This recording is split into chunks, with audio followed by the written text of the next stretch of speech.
ദൈവത്തിൻ്റെ അതിപരിശുദ്ധ നാമം വാഴ്ത്തപ്പെടുമാറാകട്ടെ. മോശം മൂലം യഹോവയായ ദൈവം നമുക്കരുളി ചെയ്ത ഉടമ്പടി പുതുക്കുന്നതാണ് ഈ 34-ാം അധ്യായം മുഴുവനായി കാണുവാൻ സാധിക്കുന്നത്. യഹോവ പിന്നെയും മോശയോട് കൽപ്പിച്ചതെന്നാൽ മുമ്പലത്തെ പോലെ 2 കൽപ്പലക ചെത്തിക്കൊള്ളുക. എന്നാൽ നീ പൊട്ടിച്ച് കളഞ്ഞ മുമ്പലത്തെ പലകയിൽ ഉണ്ടായിരുന്ന വചനങ്ങളെ ഞാൻ ആ പലകയിൽ എഴുതും. നീ രാവിലെ ഒരുങ്ങി രാവിലെ തന്നെ സീനായി പർവ്വതത്തിൽ കയറി പർവ്വതത്തിൻ്റെ മുകളിൽ എൻ്റെ സന്നിധിയിൽ വരേണം. നിന്നോടുകൂടി ആരും കയറരുത്, പർവ്വതത്തിലെങ്ങും ആരെയും കാണരുത്. പർവ്വതത്തിൽ അരിയെ ആടുകളോ കന്നുകാലികളോ മേയുകയുമരുത്. അങ്ങനെ മോശ മുമ്പത്തെ പോലെ തന്നെ 2 കൽപ്പലക ചെത്തി അധികാലത്ത് എഴുന്നേറ്റ് യഹോവ തന്നോട് കൽപ്പിച്ചതുപോലെ സീനായി പർവ്വതത്തിൽ കയറി കൽപ്പലക 2 കയ്യിലെടുത്തുകൊണ്ട് പോയി. അപ്പോൾ യഹോവ മേഘത്തിലിറങ്ങി അവിടെ അവൻ്റെ അടുക്കൽ നിന്ന് യഹോവയുടെ നാമത്തെ ഘോഷിച്ചു. യഹോവ അവൻ്റെ മുമ്പാകെ കടന്നു ഘോഷിച്ചെന്നാൽ യഹോവയായ ദൈവം കരുണയും കൃപയുള്ളവൻ, ദീർഘക്ഷമയും മഹാദൈവം വിശ്വസ്തയുള്ളവൻ, 1000 ദയപാലിക്കുന്നവൻ, അകൃത്യവും അതിക്രമവും പാപവും ക്ഷമിക്കുന്നവൻ, കുറ്റമുള്ളവനെ വെറുതെ വിടാതെ പിതാക്കന്മാരുടെ അകൃത്യം മക്കളുടെ മേലും മക്കളുടെ മക്കളുടെ മേലും 3-ാമത്തെയും 4-ാമത്തെയും തലമുറയോളം സന്ദർശിക്കുന്നവൻ. മോശ ബന്ധപ്പെട്ട് സാഷ്ടാംഗം വീണ് നമസ്കരിച്ചു. കർത്താവേ, നിനക്കെന്നോട് കൃപയുണ്ടെങ്കിൽ കർത്താവേ, ഞങ്ങളുടെ മധ്യേ നടക്കണമേ. ഇത് ദുശാഠ്യമുള്ള ജനം തന്നെയെങ്കിലും ഞങ്ങളുടെ അകൃത്യവും പാപവും ക്ഷമിച്ച് ഞങ്ങളെ നിൻ്റെ അവകാശമാക്കണമേ എന്ന് പറഞ്ഞു. അതിനവൻ അരുളി ചെയ്തതെന്നാൽ, ഞാനൊരു നിയമമുണ്ടാക്കുന്നു. ഭൂമിയിലെങ്ങും ഒരു ജാതിയിലും സംഭവിച്ചിട്ടില്ലാത്ത അത്ഭുതങ്ങൾ നിൻ്റെ സർവ്വജനത്തിന് മുമ്പാകെ ഞാൻ ചെയ്യും. നീ സഹവാസം ചെയ്തു പോരുന്ന ജനമൊക്കെയും യഹോവയുടെ പ്രവൃത്തിയെ കാണും. ഞാൻ നിന്നോട് ചെയ്യുവാനിരിക്കുന്നത് ഭയങ്കരമായുള്ളത് തന്നെ. ഇന്ന് ഞാൻ നിന്നോട് കൽപ്പിക്കുന്നത് സൂക്ഷിച്ചു കൊള്ളുക. അമോര്യൻ, കനാന്യൻ, ഹിത്യൻ, പെരിസ്യൻ, ഹിവിയൻ, യബൂസ്യൻ എന്നിവരെ ഞാൻ ഇതിന് മുമ്പിൽ നിന്ന് ഓടിച്ചു കളയും. നീ ചെല്ലുന്ന ദേശത്തിലെ നിവാസികളോട് നീ ഒരു ഉടമ്പടി ചെയ്യാതിരിപ്പാൻ കരുതിക്കൊള്ളുക. അല്ലാഞ്ഞാൽ അത് നിന്റെ മധ്യേ ഒരു കണിയായിരിക്കും. നിങ്ങളവരുടെ ബലിപീഠങ്ങളെ ഇടിച്ച് വിഗ്രഹങ്ങളെ തകർത്ത് അശേരാപ്രതിഷ്ഠകളെ വെട്ടിക്കളയണം.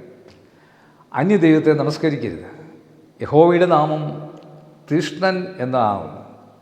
അവൻ തീഷ്ണതയുള്ള ദൈവം തന്നെ. ആ ദേശത്തിലെ നിവാസികളോട് ഉടമ്പടി ചെയ്യുകയും അവരുടെ ദേവന്മാരോട് അവൻ പരസംഗം ചെയ്തു.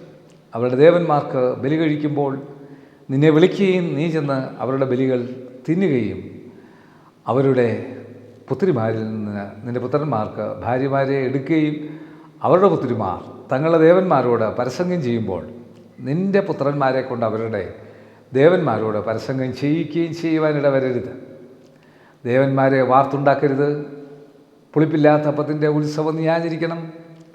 ഞാൻ നിന്നോട് കൽപ്പിച്ചതുപോലെ ആബീബ് മാസത്തിൽ നിശ്ചയിച്ച സമയത്ത് 7 ദിവസം പുളിപ്പില്ലാത്ത അപ്പം തിന്നണം. ആബീബ് മാസത്തിലല്ലോ നീ മിസ്രയിൽ നിന്ന് പുറപ്പെട്ട് പോന്നത്. ആദ്യം ജനിക്കുന്നതൊക്കെയും നിൻ്റെ ആടുകളുടെയും കന്നുകാലികളുടെയും കൂട്ടത്തിൽ കടിഞ്ഞൂരാണൊക്കെയും എനിക്കുള്ളത് ആകുന്നു. എന്നാൽ കഴുതയുടെ കഴിഞ്ഞുകൊണ്ടേ ആട്ടിൻകുട്ടിയെ കൊണ്ട് വീണ്ടുകൊള്ളണം. വീണ്ടുകൊള്ളുന്നില്ലെങ്കിൽ അതിൻ്റെ കഴുത്ത് ഒടിച്ചു കളയണം. നിൻ്റെ പുത്രന്മാരിൽ ആദ്യജാതനെ ഒക്കെയും വീണ്ടുകൊള്ളണം. വെറും കൈയോടെ നിങ്ങൾ എൻ്റെ മുമ്പാകെ വരരുത്. 6 ദിവസം വില ചെയ്യണം. 7-ാം ദിവസം സ്വസ്ഥമായിരിക്കണം. വിതകാലമോ കൊയ്ത്തുകാലമോ ആയാലും സ്വസ്ഥമായിരിക്കണം. ഗോതമ്പ് കൊയ്ത്തിലെ ആദ്യ ഫലോത്സവമായ വാരോത്സവവും ആണ്ടറുതിയിൽ കായ്കനി പെരുന്നാളും നീ ആചരിക്കണം. സംവത്സരത്തിൽ 3 പ്രാവശ്യം പുരുഷന്മാരൊക്കെയും ഇസ്രായേലിൻ്റെ ദൈവമായ യഹോവയായ കർത്താവിൻ്റെ മുമ്പാകെ വരേണം. ഞാൻ ജാതികളെ നിന്റെ മുമ്പിൽ നിന്ന് ഓടിച്ച് കളഞ്ഞ് നിൻ്റെ അതിർത്തികളെ വിശാലമാക്കും. നീ സംവത്സരത്തിൽ 3 പ്രാവശ്യം നിൻ്റെ ദൈവമായ യഹോവയുടെ മുമ്പാകെ ചെല്ലുവാൻ കയറിപ്പോയിരിക്കുമ്പോൾ ഒരു മനുഷ്യനും നിന്റെ ദേശം മോഹിക്കുകയില്ല. എൻ്റെ യാഗരക്തം പുളിപ്പുള്ള അപ്പത്തോടുകൂടി അർപ്പിക്കരുത്. പെസഹ പെരുന്നാളിലെ യാഗം പ്രഭാതകാലം വരെയും വെച്ചേക്കരുത്. നിൻ്റെ നിലത്തിലെ ആദ്യഫലത്തിൻ്റെ ആദ്യഫലം നിന്റെ ദൈവമായ യഹോവയുടെ ആലയത്തിൽ കൊണ്ടുവരണം. കോലാട്ടിൻ കുട്ടിയെ അതിൻ്റെ തള്ളയുടെ പാലിൽ പാകം ചെയ്യരുത്. യഹോവ പിന്നെയും മോശയോട് ഈ വചനങ്ങളെ എഴുതിക്കൊള്ളുക. ഈ വചനങ്ങൾ ആധാരമാക്കി ഞാൻ നിന്നോടും ഇസ്രായേലിനോടും നിയമം ചെയ്തിരിക്കുന്നു എന്ന് അരുളി ചെയ്തു. അവനവിടെ ഭക്ഷണം കഴിക്കാതെയും വെള്ളം കുടിക്കാതെയും 40 പകലും 40 രാവും യഹോവയോട് കൂടെയായിരുന്നു. അവൻ 10 കൽപ്പനയായ നിയമത്തിൻ്റെ വചനങ്ങളെ പലകയിൽ എഴുതി കൊടുത്തു. അവൻ തന്നോട് അരുളി ചെയ്തത് നിമിത്തം തൻ്റെ മുഖത്തിൻ്റെ ത്വക്ക് പ്രകാശിച്ചെന്ന് മോശ സാക്ഷ്യത്തിൻ്റെ പലക 2 കയ്യിൽ പിടിച്ചും കൊണ്ട് സീനായി പർവ്വതത്തിൽ നിന്ന് ഇറങ്ങുമ്പോൾ അറിഞ്ഞില്ല.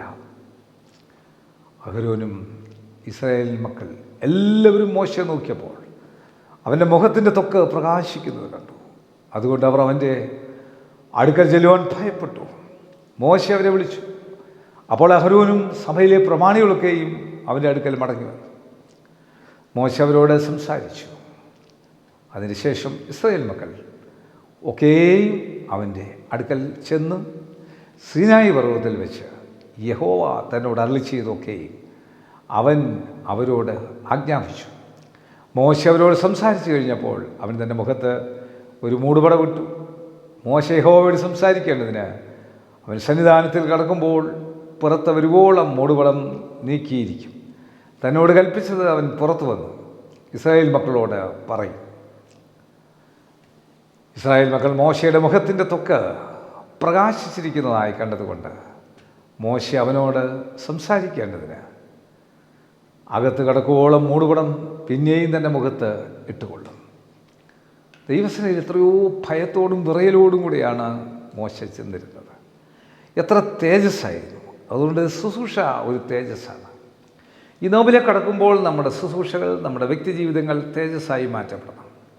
ശോഭിക്കുവാൻ നമ്മളുടെ ത്വക്ക് പ്രകാശിക്കണം. നമ്മളുടെ കണ്ണ് മങ്ങാതെ ഇരിക്കണം. ദൈവികമായ കൂട്ടായ്മയിലെ 10 കൽപ്പന പിടിച്ചുകൊണ്ട് ദൈവസന്നിധിയിൽ ഇറങ്ങുന്ന മോശയെ പോലെ ഞാനും നിങ്ങളുമായിരിക്കാൻ ദൈവം തമ്പുരാൻ സഹായിക്കട്ടെ. കണ്ണടയ്ക്കാൻ പ്രാർത്ഥിക്കാൻ. കർത്താവേ, വചനം കാണുന്ന കേൾക്കുന്ന എല്ലാ കുടുംബങ്ങൾക്കും വ്യക്തി ജീവിതങ്ങൾക്കും ആത്മാവിൻ്റെ എരിവിൽ ത്വക്ക് പ്രകാശിച്ച് ബലം കൊടുക്കട്ടെ. രോഗികൾക്ക് സൗഖ്യം കൊടുക്കട്ടെ. കർത്താവ് എല്ലാവരുടെയും വിഷയങ്ങളുടെ മുൻപിൽ പോകട്ടെ. മനസ്സ് തകർന്നു പോകാതിരിക്കട്ടെ. ശബത്തിനെ ശുദ്ധീകരിക്കട്ടെ. 10 കൽപ്പനകളിലൂടെ കർത്താവ് ഈ വചനം കാണുന്ന കേൾക്കുന്ന എല്ലാവർക്കും രക്ഷ നൽകട്ടെ. യേശുവെ നന്ദി, യേശുവെ സ്തോത്രം, യേശുവെ ആരാധന, യേശുവെ മഹത്വം. നമ്മുടെ കർത്താവായ യേശു ക്രിസ്തുവിൻ കൃപ, ദൈവത്തിൻ്റെ സ്നേഹം, പരിശുദ്ധാത്മാവിൻ കൂട്ടായ്മ ഈ വചനം കാണുന്ന കേൾക്കുന്ന എല്ലാവർക്കും അവരുടെ കുടുംബങ്ങൾക്കും കാലാവസാനത്തോളം എന്നും എന്നേക്കും സമൃദ്ധിയായി ഉണ്ടായിരിക്കുമാറാകട്ടെ. ആമേൻ. God bless U.